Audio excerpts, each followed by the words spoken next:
Ел жұртың шығардың ғой арсарын, сайлап шаншып тұрған мына замандай, міслі қаңғымай оқ деген Аманбай.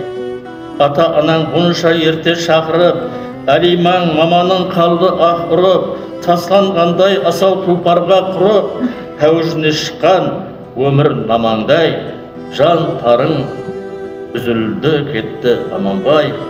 Қыз көзі ойнарлы қадды бойларың, салдамалы терең пікір ойларың, өзгемес өзіңе бұл жол қойғаның, өмірің еле емес еді тамамдай. Ол қалай болғаны, інім Аманбай?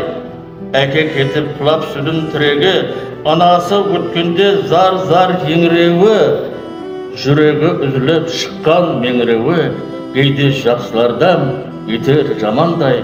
Бұннан да құрғол емес Аманбай.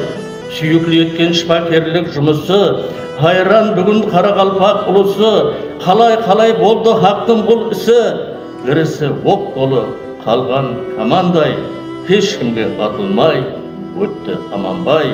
Әжел деген наймат кімді тыңлаған, жүрген жерін қайқа-сіретке былғаған, қайда қалған сол сауаплар мыңлаған, коронавирус деген қатаң қамалдай, шейіт кеткен халық батыры Аманбай. Ауырласылып, сұндайда ауырлас, зауыл зарыр уақта бірге дауырлас. Әй жұртлас, әр бірің маған бауырлас, соғылып, әм жасап, мұна адамдай, әммеде болалмаз. Бірақ Аманбай, нетерміз нағыт боп кеттің қапылда, саған қарағанда дүния қапылда, кепсерленген нә көксіңдегі лапылда, қалған бар ма жыртықлары жамалмай, жамал табылмақтау саған Аманбай.